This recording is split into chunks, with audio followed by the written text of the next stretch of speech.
Bom, pessoal, os rebeldes hoje têm o prazer de receber aqui o Arthur Obino Neto, que é um especialista em informática e é uma pessoa que há muitos anos, eu diria que há décadas, pelo menos há 20 anos, ele mexe com essa questão das urnas eletrônicas. Ele é militante do PT e é o principal técnico do PT nesse métier. O Arthur é meu amigo há muitos anos, fomos colegas desde o ginásio, do primeiro ginásio, e depois entramos na faculdade juntos. Ele estudou mais do que eu e hoje tem essa especialização. Eu fiz matérias, inclusive quando estava no Jornal do Brasil, fiz matéria entrevistando o Arthur. Foi um cara que já naquela época, na primeira vez, logo que implementaram o eletrônico, ele me convenceu da segurança dessas urnas. Eu fiz contato agora de novo com o Arthur para saber se ele continuava acompanhando essa situação. Ele continua trabalhando para o PT nessa coisa das urnas eletrônicas. Então, com o maior prazer que a gente recebe ele aqui, até porque essa questão da segurança da urna eletrônica vai ganhar mais e mais importância, porque tudo indica que o presidente Jair Bolsonaro quer pegar esse gancho para melar a eleição, para criar confusão e para tentar evitar uma derrota eleitoral. Então, bem-vindo, Arthur. Você já conhece aqui os presentes, quer dizer, tem a Cristina Serra, Daniel Arão Reis e a Andréa Pena. Então, eu queria começar pedindo para você uma rápida introdução, rápida mesmo, para a gente conseguir fazer um troço no bate-papo de forma mais ágil, quer dizer, sobre a questão de por que as urnas eletrônicas são seguras. Depois a gente vai fazer perguntas específicas, mas dá essa abertura inicial, explicando para a gente, para os nossos telespectadores, de por que se deve confiar nas urnas eletrônicas. Bom, gente, boa noite já, quase boa noite. Eu estou trabalhando nisso desde 94 oficialmente, mas desde 82 em apuração de eleição, porque em 82 já começou a se usar aquela totalização no computador e deu o problema da Proconsult. E eu participava da equipe do PT na época, que foi olhar o que estava acontecendo com a Proconsult e nós e vários técnicos, né, lá, várias pessoas presentes, começamos a descobrir que estava se somando voto errado no programa de totalização e deu-se aquela confusão toda que é meio histórica isso. Faz até hoje que certos setores, principalmente o pessoal do PDT, tem total ojeriza aos sistemas eletrônicos por conta da questão da Proconsult. Essa urna evoluiu, ela começa aplicada muito circunstancialmente, algumas sessões, em 94, 98 quase em todo o Brasil, e na eleição daí em diante de 98 foi aplicada no Brasil inteiro. Em 2002, inclusive, foi colocado 6% das urnas eletrônicas como voto impresso. Foi testada a utilização de voto impresso, um voto que sairia da urna, cairia no recipiente, que mais tarde, acumulando os votos, poderia se fazer uma recontagem. Isso foi feito em 2002. Em que ano foi isso, hein? 2002. 6% das urnas no Distrito Federal e no Sergipe. Foram os dois estados que foram feito isso. E o TSE, na época, após essa eleição, fez uma avaliação muito rigorosa. Primeiro que nas regiões, principalmente no Distrito Federal, teve várias sessões que acabaram às 10, 11 da noite, formou-se diversas filas pela lentidão da votação, coisa que não aconteceu nas eleições anteriores, nas urnas eletrônicas, e também teve muita quebra de equipamento, o equipamento de impresso é um equipamento mais vulnerável em termos eletromecânicos e como toda impressora que a gente conhece, dá muitos probleminhas e deu muitos problemas. Triplicou a quantidade de urnas que tiveram problemas e não se tinha urna suficiente daquelas que estavam dando problemas e a votação virava manual nessas sessões que tinham esses problemas. Então, essa foi a experiência de 2002 e o próprio TSE daí em diante radicalmente tomou posição contrária à utilização de voto impresso em urna eletrônica. Mais tarde vai ter uma outra discussão mais importante, que seria o voto secreto e a inviolabilidade do voto, que a gente vai colocar porquê depois, por causa dos processos que foram alterando com o tempo. O equipamento eletrônico de votação, ele é uma coisa simples. Você digita o voto lá e, ao final do dia, vai somando esses votos e chega... Ele é uma calculadora eletrônica num equipamento de computador. No final do dia, isso é fechado, tem o total das urnas e cria-se um boletim de urna que é impresso e colocado lá nos quadros. Aí a primeira questão começa essa. E esse impresso, qualquer partido pode até pedir para o chefe da sessão em que queiram dar uma cópia para mim, ele pode ser impresso, dá para os partidos, geral os partidos levam a sua cópia para a sua fiscalização. Mais tarde, o computador, na realidade, não manda para os tribunais o papel do resultado do boletim. Ele manda, ele salva isso tudo num primeiro cartão, chamado um flashcard, que soma esse resultado. E também coloca um identificador único dessa urna, que cada urna tem um identificador único. Mais tarde, isso é enviado ou via eletrônica, ou às vezes via física, para os TREs, e esses flashcards são colocados no computador totalizador e é somado os votos daquelas sessões com as outras sessões, aí dando o total dos votos regionais, e isso é feito em todos os estados e depois acumulado nacionalmente. O fato da segurança começa aí. Primeiro, o computador tem um programa de totalização. Esse programa de totalização, ele é igual no Brasil inteiro. É um programa só, não são vários programinhas em cada... São 450 mil sessões hoje com urnas eletrônicas. Então, é um programa só para as 450 mil sessões. Então, quando o pessoal desenvolve, faz alterações, uma nova versão, e toda eleição tem uma versão nova, os partidos e as coligações e entidades da área de informática, OAB, várias entidades são chamadas para olhar esse fonte do programa e ver se está tudo... Inclusive, podem testá-los. Nos últimos 10 anos, foi-se criado até sessões especiais convidando hackers para tentar quebrar o sigilo do computador, ver que ele é inviolável. Quer dizer, foi feito várias formas de simulações, de testes, de situações que pudessem ser violadas esse sistema, né? E a única coisa que achavam, conseguiram ver um probleminha no cabeçalho da urna, isso foi corrigido. E teve uma questão importante, que é aí que eu vou colocar. O voto pela Constituição é secreto e inviolável. Se você guardar sequencialmente o voto num arquivo ou numa urna eletrônica, mais tarde, pegando a ordem de votação, você sabe em que cada pessoa votou. Eu votei, o primeiro votou nesse cara, o segundo, aí você vai ver lá pelas assinaturas, e o voto deixa de ser inviolável e passa a não ser mais secreto. Então, para resolver isso, foi feito um dispositivo que cada vez que você digita, está votando agora para presidente, senador, governador e deputado federal. Na hora que você vota para presidente, seu voto é jogado lá num registro, que chama registro de voto.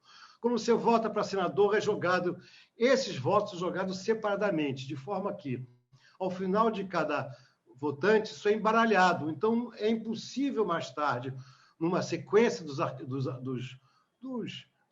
registros colocados, você vê quem o primeiro votou, quem o segundo votou. Então, com isso, garantiu a inviolabilidade. Se você voltar a um sistema que tem uma sequência, é só pegar a lista de assinaturas que esse voto passa inviolável. Então, uma das questões que está em discussão, e foi isso que o TSE, em 2016, em 2018, reafirmando essa questão constitucional, colocou um dispositivo de embaralhamento e não aceita o voto impresso porque ele dá possibilidades de colocar essa sequência.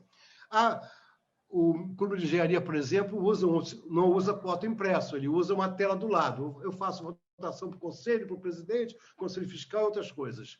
Aí termino de votar, aparece na tela do lado o meu voto todo, são vários votos que eu dei, né? Eu confiro, está ok, dou ok. Acontece que esses votos são guardados sequencialmente, pode depois ser contado. Se eu não tiver dentro do meu sistema algum grau de confidencialidade para apurar isso, o pessoal do Clube de Engenharia pode sequencialmente saber quem cada associado votou. Então, essa coisa de usar uma tela do lado para ver o voto completo também cria um voto inviolável. Isso é uma questão geral de princípios do processo. Programas que são colocados nessa urna, eles são, primeiro, verificados por várias equipes e várias interessante que quando foi várias vezes que eu fui, tem várias tendências de visão de auditoria, de visão de controle, de criptografia, tem toda uma discussão lá teórica, existem concepções diferentes disso. Isso é colocado, foi testado e nunca conseguiu-se alterar nenhum voto até hoje nesses testes que foram feitos. Acabado o teste, esse programa é criptografado, se utiliza conceitos bastante interessantes de criptografia, de forma que é uma chave complexa, que nunca foi quebrada, até hoje ninguém conseguiu. A hora que já fizeram um teste tudo de hackers sobre essa tese, não conseguiram quebrar essa chave, e garante que esse programa, que vai ser depois colocado em 450 mil urnas, é o mesmo que foi ali auditado. Gente, essa questão, mas como é que eu garanto que em cada lugar está sendo colocado uma cópia desse programa e não um outro que inventaram? Porque dentro do sistema de cada computador, ele tem um controle de que o programa, você cria palavras-chave, não sei como é que eu vou explicar, você cria alguns itens bem aleatórios que garante a unicidade dele. Então, cada máquina dessa que recebe esse cardzinho, verifica se esse programa está compatível com essa chave, que é um algoritmo de criptografia que ninguém conhece, não foi quebrado até hoje, e isso verifica se o computador está recebendo aquele programa que foi auditado lá no TSE há algum tempo atrás. Isso vale para todas as outras operações que são feitas dentro. Existem discussões teóricas sobre a melhor forma de fazer isso. O fato concreto é que até hoje não conseguiu quebrar essa... Bom, e além disso, você pode, na hora da eleição, retirar, pode não, e faz uma apuração paralela, você retira aleatoriamente, o comitê partidário faz isso, de várias sessões que vão ir, em vez de elas irem naquele momento para votação, vão para o TRE e é substituída por outra, e essas urnas são testadas ao longo das 8 da manhã às 5 da tarde, se está funcionando o programa, e isso foi tirado de forma aleatória em cada TRE do Brasil. O interessante é o seguinte, fraude em programa era uma fraude sistemática, ela não é uma fraude que acontece num lugar e não acontece no outro. Se acontecer num lugar, vai acontecer em todos. Lógico, pode ter coisa sofisticada. A minha fraude só vai acontecer depois das 3 da tarde. Então, por isso, a gente vota o dia inteiro, de 8 às 5, em paralelo, para ver se não tem esse tipo de fraude. Ah, está desviando o voto por causa da forma como o cara digita o número do eleitor, conforme isso faz um critério heurístico para fazer desvio de voto. Isso aconteceria também na hora que a gente fizesse a apuração paralela. Então, você faz, primeiro, um controle do programa está lá, é o mesmo. Segundo, no dia da eleição, em paralelo, retira-se aleatoriamente urnas para verificar que isso está acontecendo, que está sendo votado lá, é a mesma forma, e se o programa colocado não tem uma funçãozinha. A pessoa diz, vamos ver o código-fonte para verificar. Às vezes, a falsificação de uma urna dessa não se dá no fonte. O fonte usa uma função chamada soma. Essa função soma é escrita, em geral, em assembly antigamente, e hoje é feito no próprio hardware do chip, é feita essa função.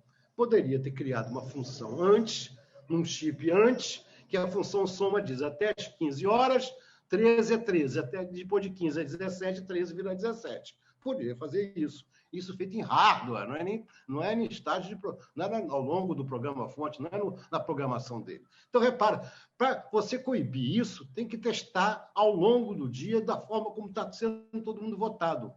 Isso é o clássico que se faz em qualquer verificação de auditagem.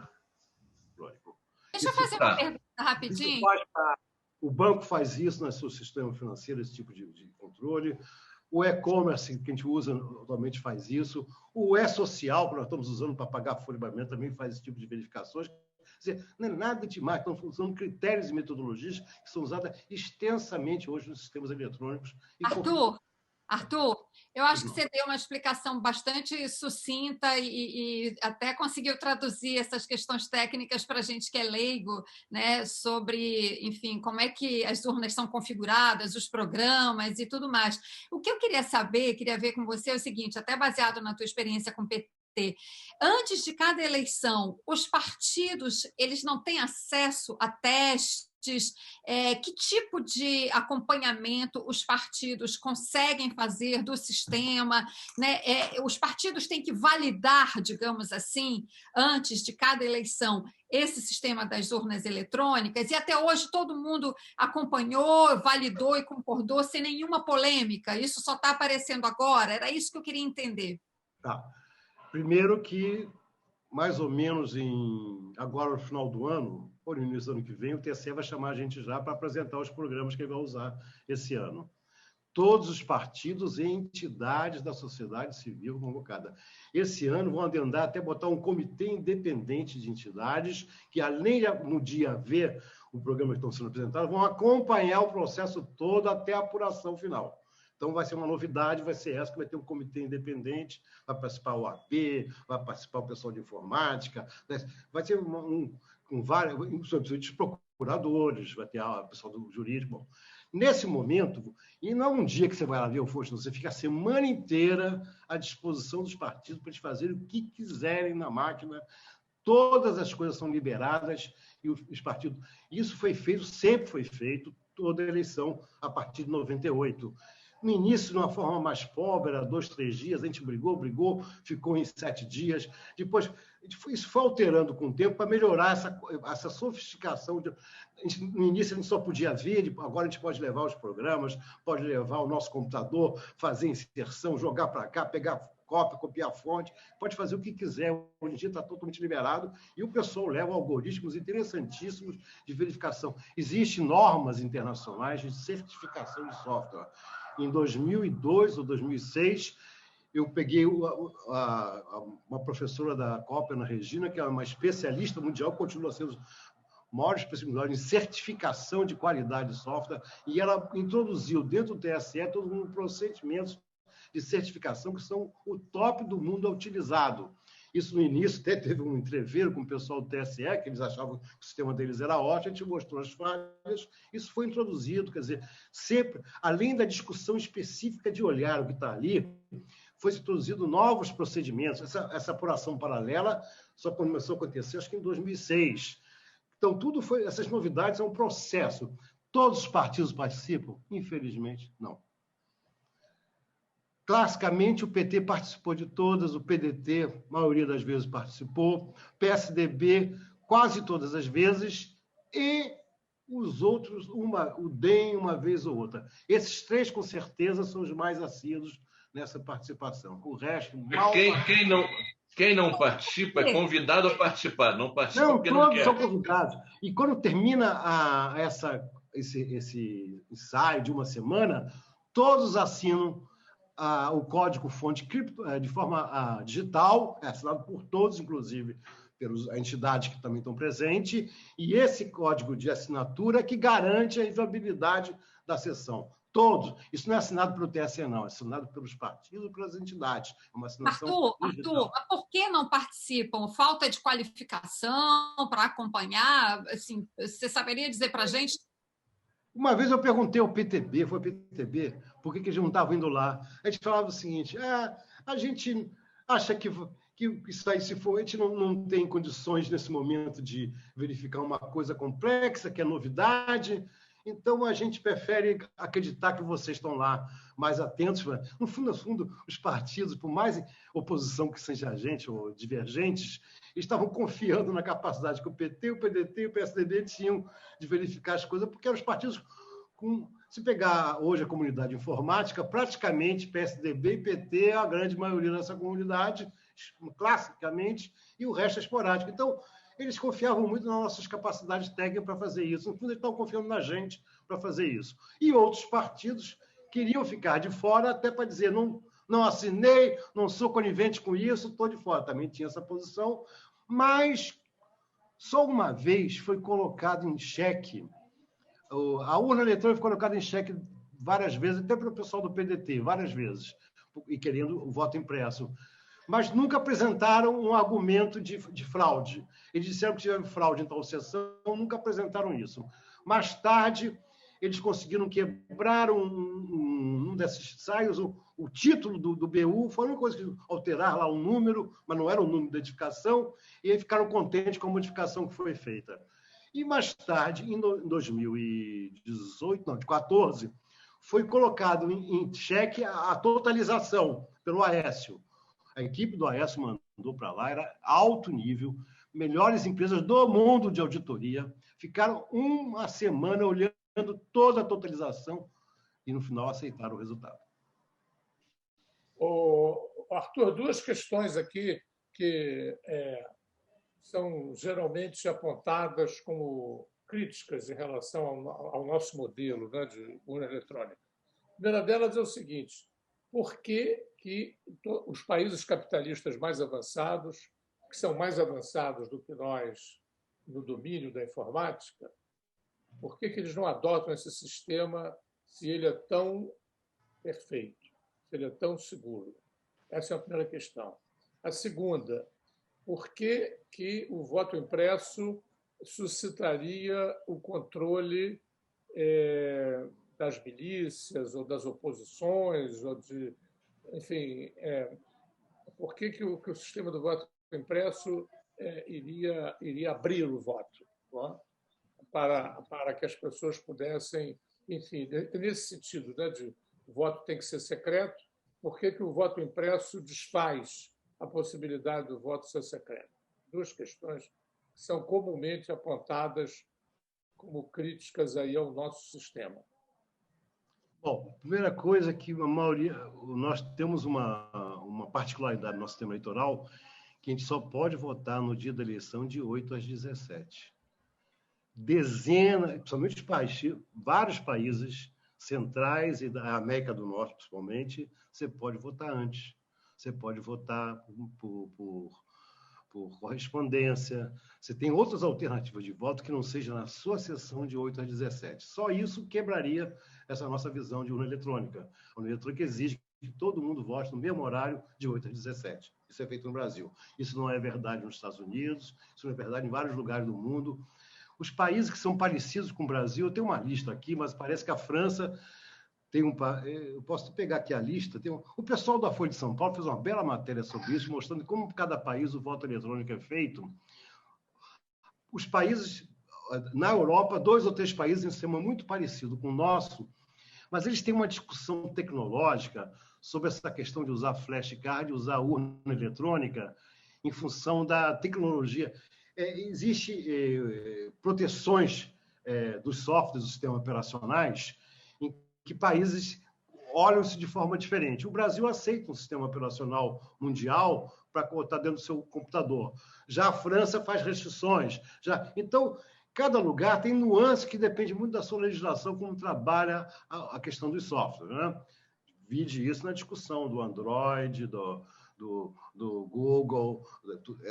Você vê que os países interpretam de forma diferente a segurança e aquele software pode ser aplicado ou não, os aplicativos que eles chamam de serviço público, né? Então, tem essa discussão também. Então, tem uma discussão de horário, para funcionar o urna eletrônica ser de 8 às 17, todo mundo no Brasil igualzinho, pode ter uma defasagem lá do Acre, não sei o que lá, mas é 1 hora, e em uma grande parte dos mundos os votos são permitidos em outros horários ou até por antecipação. Eu precisaria um voto eletrônico desse jeito. O americano, mesmo assim, usa voto eletrônico. Ele faz em vários estados. Cada estado é de um jeito. Em 15 ou 16 estados tem um voto eletrônico, em geral por uma máquina, tipo máquina de aposta, né? Em que você decide lá, você põe lá a cara das pessoas, puxa lá a máquina e ele grava um voto e vai para o armazenamento deles. Em outros estados americanos, você simplesmente, porque chega a voto antes, a equipe lá canta o voto que chegou antes e é botado nessa máquina. Então, repara, há uma intervenção manual fortíssima no equipamento e A grande discussão que o Trump fazia agora é que tinha a sessão lá que estavam cantando votos de forma errada. Isso ele falou. Aliás, eu vi uma matéria muito grande lá com o procurador deles, o ex-prefeito de Nova York. Ele mostrava isso. Na cidade tal, os caras cantaram todos os votos errados que chegaram antes. Viu como é que o Trump não teve nenhum voto, só teve voto do Biden? Isso foi uma coisa típica. Então, repara, esse processo são bem diferenciados. E o Brasil resolveu ser clássico. Só se vota no mesmo dia, no mesmo horário, uma vez. Ponto. Toda vez que tem qualquer eleição nossa que tem 2, 3 dias, esse processo não poderia ser usado. Tá? Sim, mas em estrangeiros, a França, por exemplo, observa essa coisa do horário. Eles têm vindo aqui discutir conosco a excelência, os defeitos do nosso sistema. Fazem críticas. Que tipo de críticas? Eu não tenho aqui de cor. Deixa eu ver aqui. Eu tenho que... Porque essas pessoas que fazem esse tipo de crítica, elas sempre levantam, se o sistema é excelente, por que tudo bem, nos países que recebem voto por correspondência e tal, como em alguns estados americanos, seria impossível usar a urna eletrônica. Porém... A França é meio estilo Estados Unidos. Cada cidade tem o seu controle. Repara, a maioria desses países da Europa e dos Estados Unidos não existe um tribunal eleitoral. Existe um comitê de apuração eleitoral. E em cada cidade é formada de um jeito. Na França, 60 usam urna eletrônica com papel, imprimindo. Em geral, eles chamam de impressora eletrônica do voto. Depois de impresso, você joga numa urna. Esse é o processo que a França usa em 60 cidades. Em outras, nem isso é manual. Tá? Você vê vamos ver aqui sem papel. Quem usa sem papel? Tem havido reuniões, intercâmbios com esses países para mostrar a excelência do nosso sistema e eles não têm aceito? Por que motivo? O TSE afirma para a gente que participou de diversas reuniões internacionais com vários países do mundo apresentando a sua urna eletrônica. Na época, minha conversa foi em 2014, depois de 2018 eu não tive mais com eles. Eles diziam que o pessoal, primeiro, tinha dificuldades de convencer essa multiplicidade de apuradores eleitorais de fazerem uma coisa igual para o país inteiro. Eles tinham essa dificuldade, isso é uma coisa que o Brasil tinha essa facilidade, porque tinha o TSE. Segundo, eles diziam que a nossa tecnologia era fechada, e era mesmo. A gente não abria a tecnologia que a gente usava por questões de segurança e de inviolabilidade para os outros países. Hoje, o cara comprava o pacote completo, não ia ter nada. Aí, a maioria dos países não queria aceitar isso.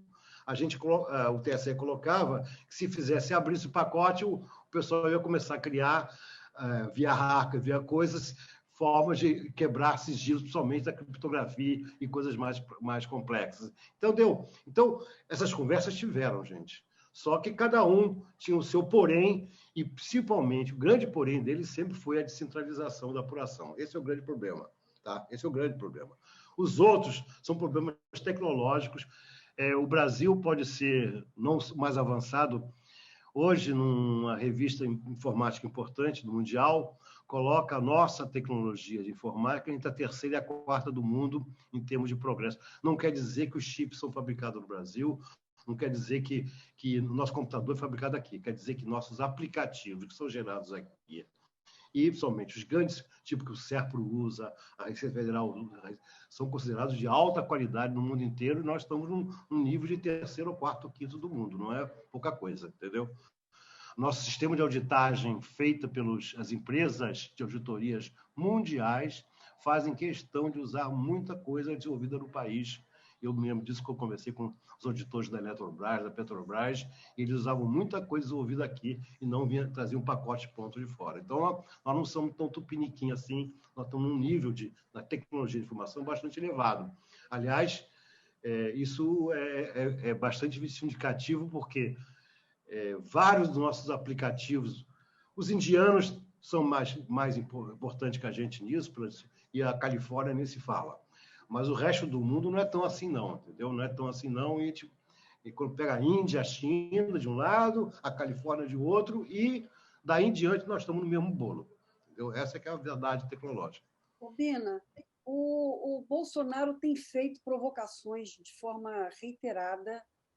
Ontem mesmo fiz mais uma das provocações sobre a questão da urna eletrônica. Segundo ele, o voto impresso vai passar e ele alertava aos seguidores dele que poderia haver uma confusão. Eu queria saber o seguinte: os partidos políticos já entraram com alguma ação contra o Bolsonaro, exigindo que ele mostrasse as tais provas que ele diz que tem? Ou os partidos políticos já entraram com alguma ação dentro do TSE, obrigando que o TSE,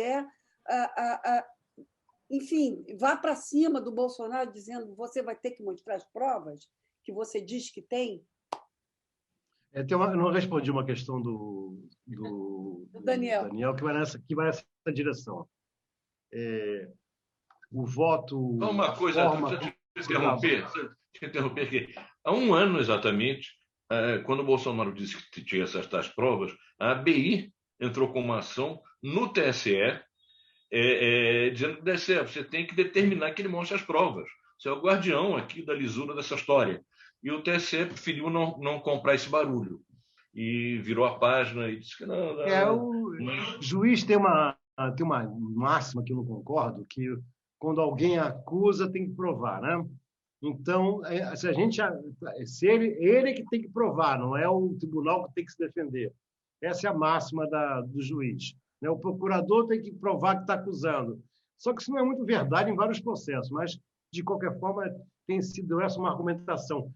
Enquanto ele trouxer uma prova, a gente analisa. Enquanto ele trouxer a prova, a gente não analisa. Essa é a lógica que o Barroso e outros juízes estão sempre todo falando. Cadê a prova? A gente analisa. Né? É verdade que até hoje ninguém apresentou, com exceção do pedido do Aécio formalmente, nunca mais ninguém pediu recontagem de voto nem apresentou prova de fraude. Eu tive esse problema dentro do PT, que o pessoal em Brasília disseram que tinham 50 urnas fraudadas eletrônicas. Aí eu fui com um a um nas sessões conversar com o pessoal pelo telefone, eu estava no Rio. Tudo acho que não tinha nenhuma prova, mas o BU... Eu fui uns 50 pessoas que disseram que tinha fraude. Não conseguiu, nenhum conseguiu mostrar uma fraude. Entendeu? Então, eu vivi dentro do PT isso, entendeu? O pessoal liga para a gente denunciando que tem fraude. A gente pede para mostrar como é que foi a fraude, não consegue mostrar. Então, tem um certo... Cara, no fundo, existe uma certa visão chama conservadora, retrógrada, de que tudo que vem do computador pode ser manipulado e alterado. Pior é que tudo que vem do papel é mais facilmente manipulado e alterado. Eu tinha um caso específico lá na Eletrobras, chamei a tesoureira e mostrei o seguinte: você está dizendo que isso aqui é a prova que foi feito o pagamento? Eu fui para ela no Xerox e adulterei a prova dela, ela não conseguiu ver que estava diferente. Entendeu? Quer dizer, o papel é muito fácil de ser alterado, muito fácil. Muito mais quando ele é emitido de um jeito em que a gente não sabe de como foi gerado, né? Nesse caso da urna eletrônica seria mais tranquilo, porque esse papel está sendo gerado e jogado num recipiente. Só que esse recipiente, se depois vira uma votação manual, na hora de contar tem que fazer aquele clássico BU ou voto cantado, quer dizer, vai entrar a intervenção manual. Na hora que entra a intervenção manual e está numa sessão que quem manda é o coronel ou é o miliciano, tudo pode acontecer. Tudo pode acontecer. Agora, Arthur, você fez referência ao envio eletrônico dos dados em algum momento aí. Isso não é uma vulnerabilidade? Isso, aliás, o pessoal de Campinas mostrou algumas vulnerabilidades do envio do dado para do TRE, nesse caso da sessão para o TRE, depois o vice-versa. Acontece que a gente recebe em papel todos os resultados das urnas, só o partido está lá, o partido que é importante e grande do país tem que estar em todos os lugares, né? Mesmo assim, ele pode escolher aleatoriamente, ou pode escolher aqueles lugares problemáticos. Ele pode fazer a sua escolha. E aí ele recebe esse papel. Chega lá no TRE, o TRE é obrigado a listar com o identificador de cada sessão como é que foi esse boletim de urna. Você recebe isso em meio digital. Você faz a verificação, você faz uma escolha aleatória. Já fizemos isso várias vezes, não achamos nenhum BU falsificado no meio do caminho. Então, aliás, todo o sistema é assim. Você, às vezes, nem quer entrar muito no detalhe de como é que o sistema é feito. Até desconfia de tudo. Mas se você tem a entrada e tem a saída e sabe com essa entrada qual vai ser a saída, você garante que o resultado foi correto. É assim que se faz classicamente verificação de sistema. Isso se faz aleatoriamente, completamente, ou vê as sessões problemáticas. Mas o maior fraude da sessão eletrônica não era a urna, era o voto da abstenção. Na hora que chega às 4 da tarde, 50, 100 não foram votar, se o mesário é miliciano, vai votar 100 milicianos naquela hora os votos de abstenção, gente. É isso que acontece. E isso a gente fazia essa verificação. A sessão, historicamente, tinha 10, 15% de abstenção, agora tem 3%. Opa! A gente ia em cima. São as urnas problemáticas. Raramente a gente consegue pegar isso porque é justamente sessão onde quem manda é o coronel local. Você, para conseguir que o TRE pegue essa sessão, verifica as assinaturas, em geral, é uma briga de morrer gente. Isso aí então, não tem nada, isso não tem nada a ver com voto eletrônico. Não tem nada a ver com voto eletrônico. O cara está usando a papel também, né? Poderia fazer em papel. Então, eu estou só dizendo que a maior quantidade de hoje de fraude é essa. É votar por quem não foi votar. Não tenha dúvida nenhuma. Isso elege vereador, elege até deputado federal. E a coisa de... Eu fiz a pergunta que você ia responder. Por que o voto impresso torna possível a violação do caráter secreto do voto? Porque ele é um voto sequencial. Por mais que você embaralhe ele, você está criando algum adjetivo. Deixa eu chegar aqui. Você está criando um dispositivo sequencial. Por mais que você embaralhe ele ali, a emissão desse dispositivo sequencial ele é parte de um arquivo digitalmente feito que é sequencial. Não tem como ser diferente, senão você não consegue imprimir um voto. Entendeu? Toda vez que você caminha para alguma coisa sequencial, algum dia pega um algoritmo, desfaz para trás e vê quem votou em quem. Num lugar que quem manda é o coronel miliciano, fazer isso ele tem o poder total de voto sobre as pessoas. Tá bom, não foi no primeiro turno, mas no segundo ele vai ter. Então, o voto impresso, e pior ainda, o voto impresso, quando o cara olha, só ele olha. O voto pode estar certinho, ele diz que não está certo, porque ele quer provocar uma confusão na urna. E provocando uma confusão na urna, o fiscal do partido dele que está lá, maniqueado, está tudo errado, tem que substituir essa urna. Não tem um substituir, então votação manual. Entendeu? Então, o voto impresso possibilita que o eleitor, ele mesmo diga que o voto dele está errado sem estar errado. E como é que você vai dizer isso? O voto é secreto, você não pode entrar lá para dizer que está dizendo errado, senão está quebrando o voto secreto. Entendeu? Então, a palavra dele é máxima. Se diz que está errado, está errado. Isso acontece também, isso aconteceu em várias sessões que teve já votação, até sem voto impresso, mas daí o cara, por algum motivo, dizia que o voto dele do 15 não estava entrando. Isso deu maior confusão. Alguns mesários são mais afoitos e fizeram isso, deu confusão, foram lá e o 15 aqui entrando sim. Mas aí é uma maior confusão com o fiscal, foi a maior zona do mundo, mas isso acontece muito. O cara dizer que o número dele, o número do deputado dele, ou o número do presidente dele não está entrando. Então, repara que essa coisa do cara, da pessoa querer ter uma intenção de fraudar ou dizer que aquela urna não está funcionando, é uma coisa muito individual e é difícil você dizer que ele está errado. Arthur, já está claro que o Bolsonaro vai investir numa campanha de descrédito do sistema eletrônico de votação, né, contra a urna eletrônica.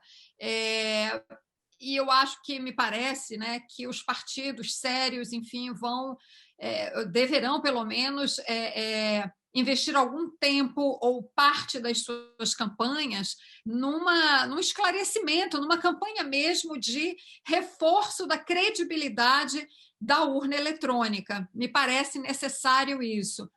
Você que a gente está vendo aí que, claro, você é um profundo conhecedor desse assunto, se você tivesse que orientar uma campanha de esclarecimento de uma forma simples, didática, de fácil compreensão, que seja convincente para o eleitor, de que o sistema é seguro, funciona e é saudável para a nossa democracia. Como você orientaria essa campanha? Como ela deve ser feita? Que linhas principais ela deve ter nesse sentido? A proposta que a gente fez na última reunião lá com o pessoal da Fundação Perseu Abramo, primeiro é fazer uma grande mobilização nacional de especialistas da área para criar argumentos fortes que possam... Repara, a imagem e a linguagem depende muito da região, da cidade. Uma coisa é falar para uma área popular, outra coisa é falar para um bairro de classe média. Então, exige que a gente faça um acordo de falas e linguagens, de exposição de termos e argumentos que possa toda a população compreender. Isso exige um trabalho de a gente sentar e montar esse tipo de cartilha direcionada para o público, cada público-alvo. Então, isso é primeiro. Aí o pessoal tem que entender o que é esse processo de votação e qual é a garantia dele. A garantia dele que a gente vai dar de cara é que, olha, essa eleição acontece desde 94, até hoje não foi provado nenhuma fraude, nós já elegemos o Lula 2 vezes e elegemos a Dilma 2 vezes. Como é que tem um elemento que frauda e não frauda a gente? Então nós somos fraudadores, agora o PT é o fraudador da eleição? Se eu estou falando isso para o meu público, é um absurdo. Tá, para o público externo, tá bom, mas o Bolsonaro ganhou no ano seguinte, o não sei o que lá ganhou no seguinte, aqui no Rio de Janeiro, vocês fizeram tudo, os 2 senadores, tudo isso, como é que vocês estão fraudando e vocês conseguem ganhar tudo isso? Então, tem esses argumentos mais lógicos que ajudam a gente a convencer o pessoal que não é petista, né? Que não é do nosso lado.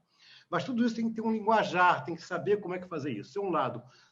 Perto da eleição, tem um outro tipo de ação. Então, a ação primeira é uma ação midiática, de entender o processo e mostrar por que até hoje funcionou e não teve problemas. É bom, o Barroso faz esse discurso todo dia, só que ele faz de um jeito juridiquês que só ele e a nata da turma da justiça entende, né? Ele não consegue botar isso de uma forma mais popular, ampla, que não é o estilo dele, né? Bom, então nós temos que fazer isso de uma forma bastante ampliada. Outra questão é, perto da eleição, eu já começo a sacar qual tipo de fraudes ou sacanagens que vão ser feitas, né? Então é importante, mesmo que a gente não tenha 100% de lugar fiscalizado, começar a mostrar antes, um mês antes, quais são as sacanagens que vão acontecer. E você, isso o pessoal de segurança da informação diz o seguinte: primeiro você propagandeia como é que se frauda, porque aí você intimida o fraudador relé, simples, não vai intimidar o sofisticado. Você põe uma intimidação lá. Segundo, você mostra para a população, na hora que começar às 3 da tarde, fechar lá e não foi 5, cuidado que está dando problema naquela... Entendeu? Você cria um clima de mostrar para a população, a forma como o pessoal frauda, e aí quem frauda, gente, é quem é o dono do lugar, quem é o dono, sabe? Eu nunca vi uma sessão, e tem, infelizmente, vários amigos meus são de sessão eleitoral, o pessoal parava a votação no meio, embora... Aí chamava todos os partidos que estavam ali presentes, como é que a gente encerra a sessão? Vamos lá e fazer uma saída junto, fim, entendeu? Não fazia isso sozinho. Uma vez uma pessoa, amiga nossa, fez isso, levou bronca do próprio mesário, que não pode fazer isso, tem que chamar os outros para mostrar que você está dando um fim. Mas isso é a sessão que nós estamos controlando. Quando você vai isso para o interior, não acontece nada disso. Então, a gente tem que mostrar, nesse final do processo, quer dizer, perto da eleição, mostrar como é que os caras vão querer engabelar a eleição. E, praticamente, o processo vai ser todo se não vai dar certo com o voto impresso, eles vão quebrar a urna. E aconteceu isso no Brasil. Já se quebrou isso no Brasil, mais de 10, 15 urnas em locais desse tipo. Isso acontece. É pouco ainda, mas acontece. A PM chega, ou quando a PM não chega, entendeu? Eles vão fazer algum esquema desse. Em geral, isso é escolhido em lugares típicos que os caras têm um domínio eleitoral, têm um domínio político maior. Então, quando a gente faz uma lista, aí a gente no PT faz a lista das urnas problemáticas. São os lugares que provavelmente pode ter confusão, ou provavelmente vai ter algum tipo de fraude que a gente tem que apurar. Então, agora, repara, esses tipos de coisas são sofisticadas no sentido que uma coisa é a mídia que você põe para fora, outra coisa é falar como se organiza.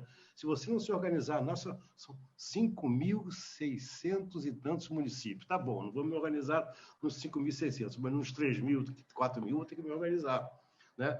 Então, É uma coisa difícil, tem que ter estrutura partidária. São poucos os partidos no país que têm uma estrutura partidária para fazer isso. Então, não dá para fazer eleição pensando só nas grandes cidades. Né?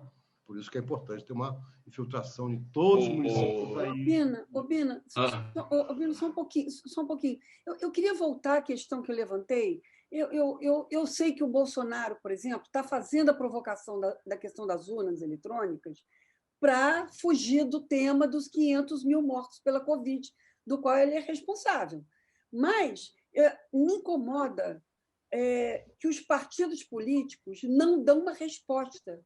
Entendeu? Que o TSE use a linguagem juridiquês do Barroso e tal, entendeu? Quer dizer, isso é o TSE. Os partidos estão em silêncio.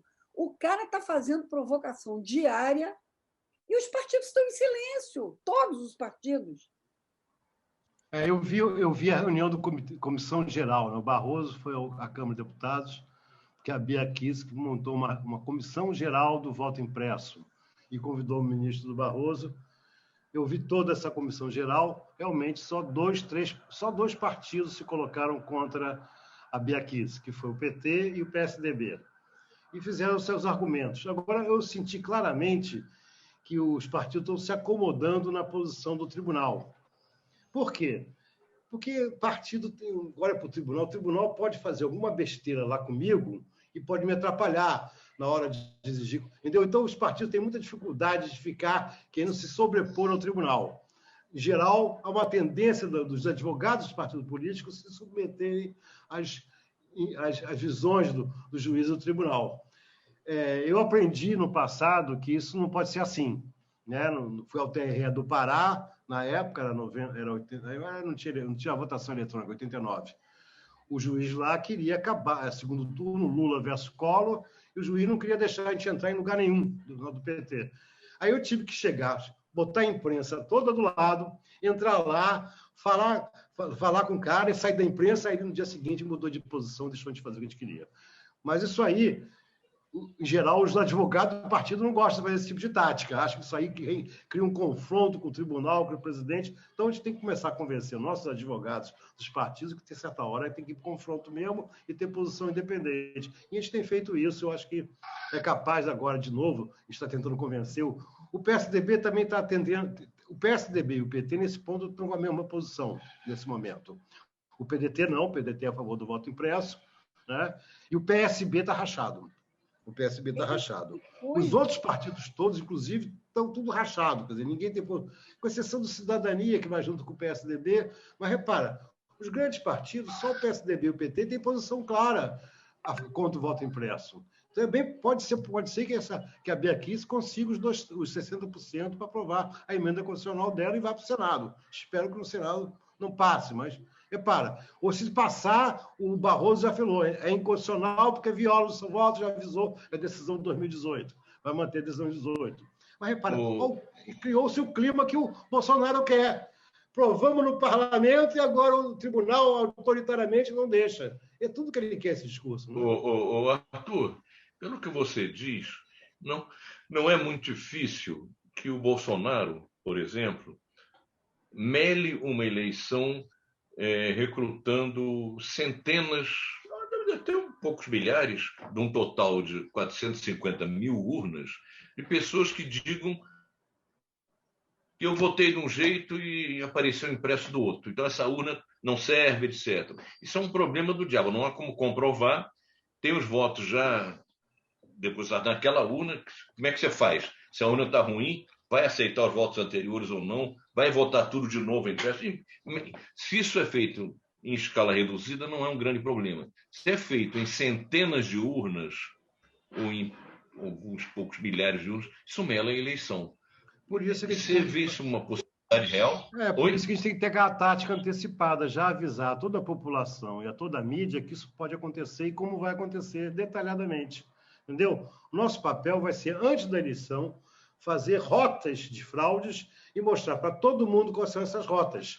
Se a sociedade civil não defender o seu direito de cidadão de votar, Bolsonaro ganhou a posição ideologicamente. A sociedade quer essa fraude.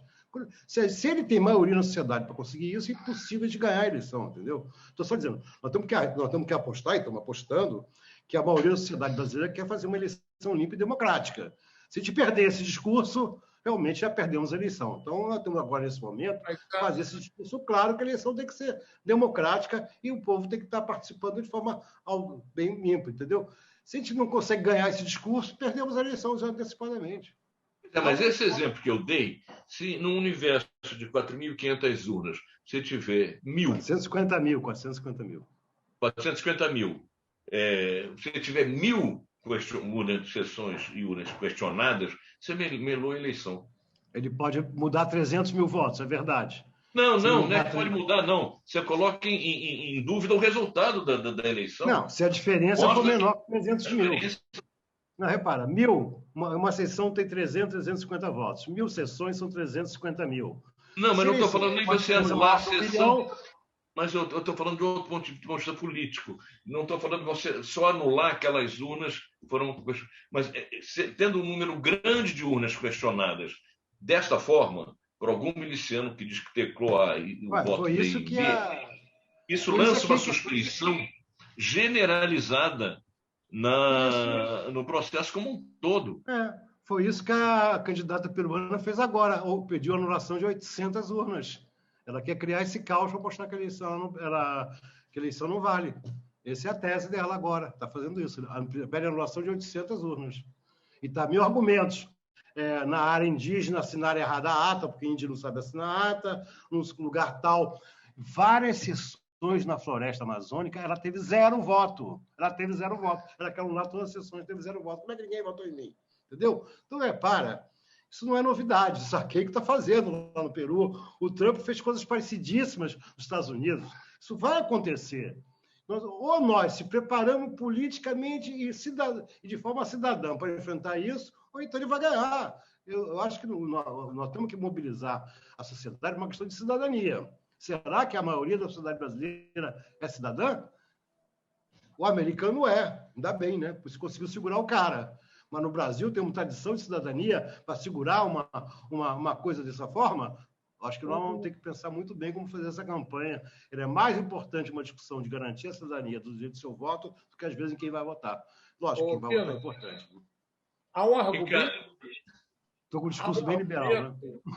Há um argumento que a única maneira de lidar com isso é que as oposições todas se unam para que haja uma derrota muito esmagadora, de modo a inviabilizar uma denúncia de fraude.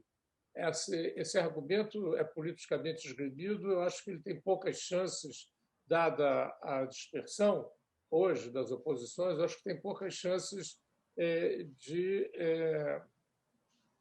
se concretizar. Você concorda ou você acha que... Mas se, por acaso, o centro consegue ter uma votação expressiva, ou com Ciro, ou com quem for, mas uma votação expressiva do Lula, se isso caracteriza 60% da população, 70%, aí ajuda a viabilizar o processo. Se é uma eleição que no primeiro turno um tem 41, o outro tem 38, e o resto lá embaixo tem 3, 4, 5, que é com o cenário provável hoje, vai ter que ter é bom a gente se preparar para como é que vai ser essa eleição no segundo turno, se é que tem segundo turno. Eleição peruana, né? Vai ser uma eleição lá Peru de novo. E aí, como é que a gente se prepara para, nesse processo agora de primeiro turno, garantir que a sociedade defenda a cidadania? Entendeu? Então, o processo não é só ganhar o voto do eleitor, é ganhar o voto que ele defenda a democracia e defenda a cidadania. Repara, quando a gente está falando de democracia, de defender a democracia, é uma coisa liberal, burguesa, tudo bem, mas nesse momento, se a gente não discutir isso, a gente nem consegue ganhar. Mesmo se a gente estiver ganhando a eleição, a gente perde. Então, eu estou numa situação, num país muito complexo. A questão é que a democracia no Brasil está muito desmoralizada, né? Exato. Então a tendência é... Teve a pesquisa... Mas repara, mas tem umas pesquisas interessantes. Quando faz pergunta democracia, qualquer pesquisa dá 70%, 80% a favor. Tudo bem. Mas quando fala de fazer coisa autoritária, ou que tem que não dar bola para o parlamento, tudo isso é 50% a 60%. De novo, na pesquisa da última, da Folha, o que é a entidade mais conceituada? militares, com 60%. Depois vem igreja. Depois, meio de comunicação é terceira, quarta. Parlamento, sei que lá, tudo lá embaixo. Então, esse é o retrato do Brasil, gente. Esse é o Brasil. É senso comum? É senso comum, sim. Mas se a gente não for lutar contra esse senso comum, a gente não vai conseguir mudar essa eleição. O senso comum é o Bolsonaro continuar presidente. Pessoal, a gente já tem 1 hora de bate-papo. Eu queria sugerir que a gente fizesse uma rodada final, cada um levantando os pontos que quisesse, e o Arthur desse uma resposta a todos os questionamentos e te encerrasse. Tá? Quem se habilita?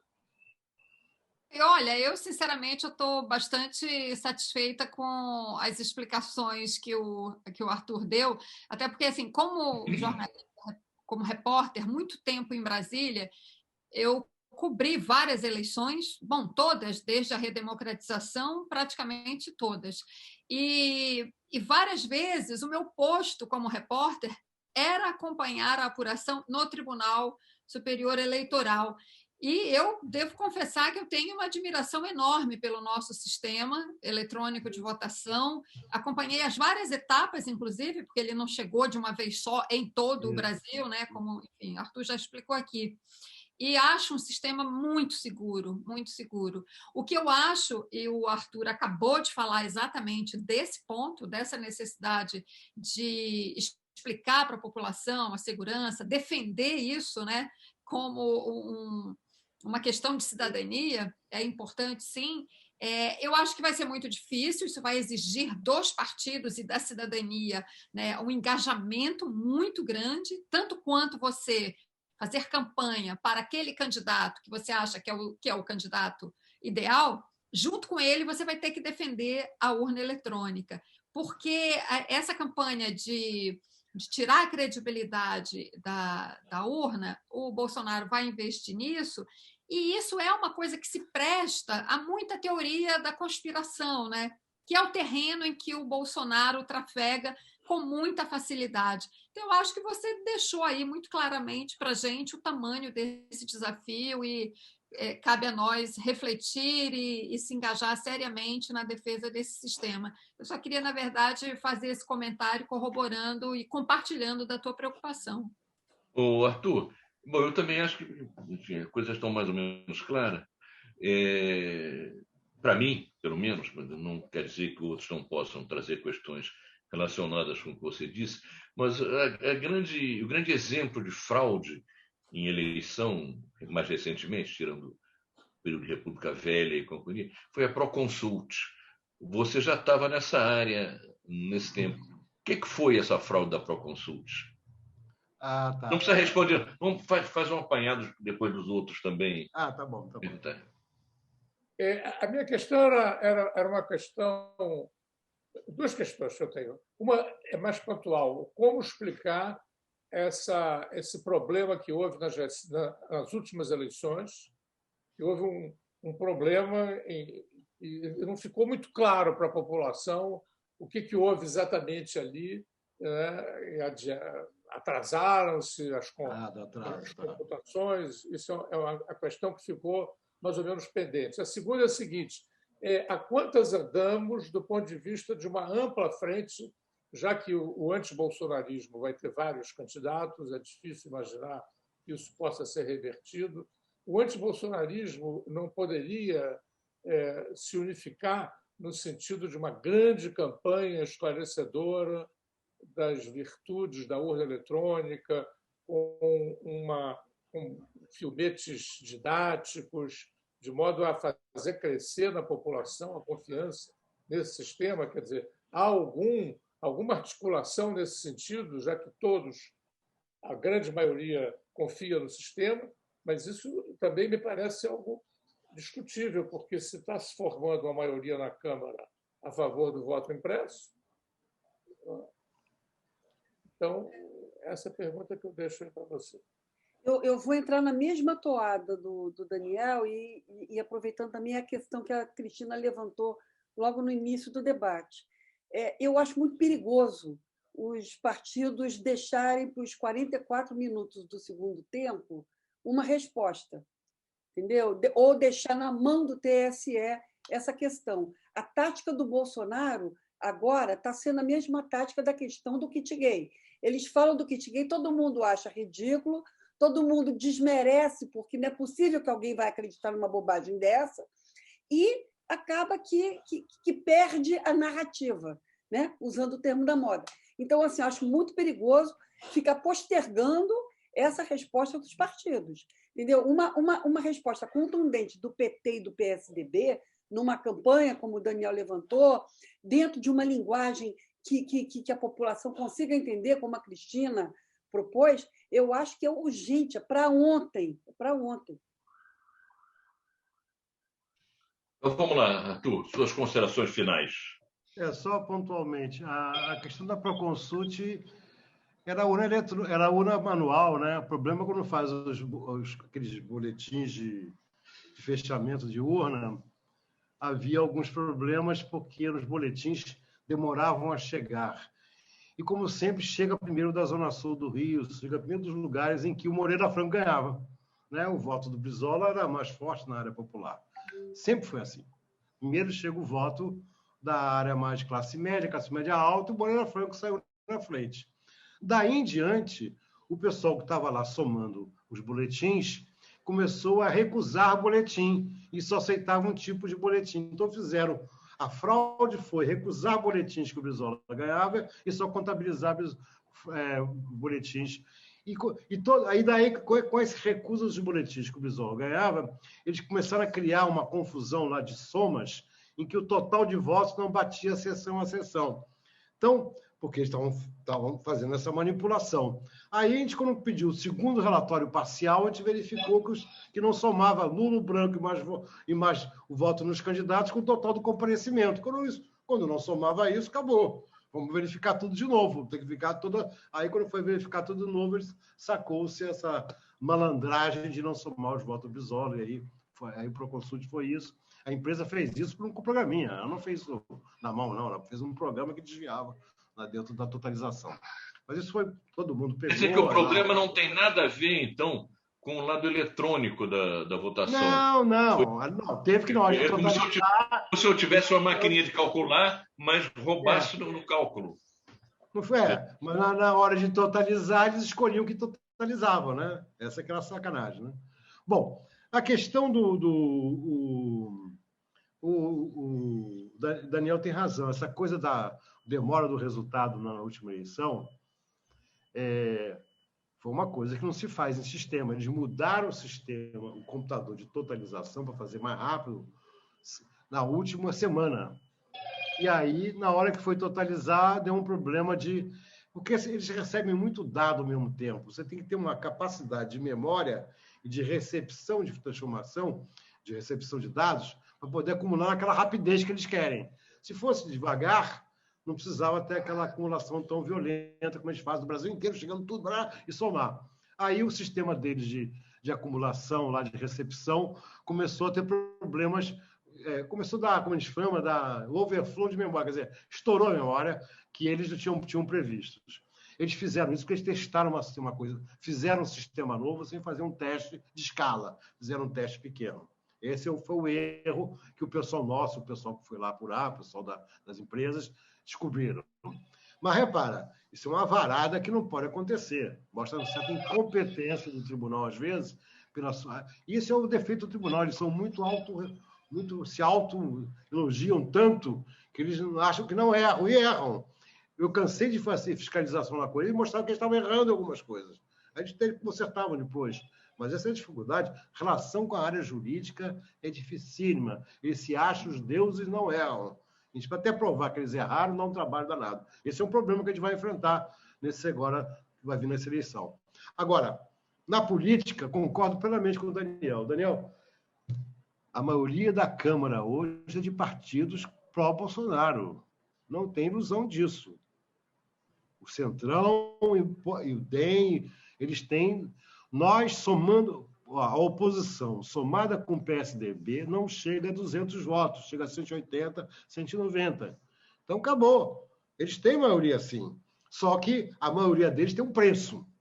Cada vez que eles vão usar a maioria deles, eles pagam um preço danado. Não sei qual vai ser o preço que a Bia Kicis e o Bolsonaro vão querer pagar para ganhar essa emenda constitucional. Vai pagar um preço para isso, não sei qual vai ser. No Senado é mais complexo. No Senado, a maioria deles viu agora na privatização, quando o PSDB e os liberais estão junto com a gente, dá 44 a 35, daí isso não dá os 60%, eles estão ferrados. Se os liberais ficarem com a gente nessa questão, inclusive alguns que votaram na privatização contra, a favor, como a Cátia Abreu e outros que devem votar com a gente nisso, vai dar um empate e aí não vai passar no Senado. Provavelmente vai ser esse o cenário que vai acontecer no Senado. Mas isso vamos ver a política que vai dizer. Estou só dizendo, o Daniel tem razão, a gente entende, e aí eu concordo, essa frente tem uma frente da cidadania, da democracia, e tem a frente dos nossos candidatos. A gente tem que saber trabalhar essas duas questões. Se a gente não souber trabalhar nisso nessa eleição, e eu concordo com a Andréia, não dá para esperar ao mês da eleição fazer isso. Tem que ser tudo colocado na rua agora, tem que ser todo mundo. A gente está propondo que todas as fundações dos partidos se reúnam para discutir essa questão do voto impresso. Agora, logo agora. O PDT deve ratear, mas se os outros 4 se sentarem e reunirem, vai dar uma boa frente para a gente conversar com o PSDB e com a cidadania para tentar formar uma grande aliança nessa questão. Pelas fundações, que elas são as fundações que fazem pesquisa, técnica, aí fechado uma posição entre elas, a gente leva para as bancadas. Esse é o caminho que a gente está fazendo, que a gente pode fazer. Se a liderança das bancadas pensarem diferente, pode ser, façamos diferente. Mas tem que juntar todo mundo mesmo agora, não depois, né? Concordo também. Perfeito, Arthur. Bom, em nome dos Rebeldes Sempre, nosso canal, te agradece muito a você. E essa questão deve esquentar ao longo da campanha. É possível que a gente requisite mais uma vez aqui para iluminar nossos caminhos. Tá? Obrigado e até a próxima. Tá, ok. Obrigado. Foi bom passar. Tchau.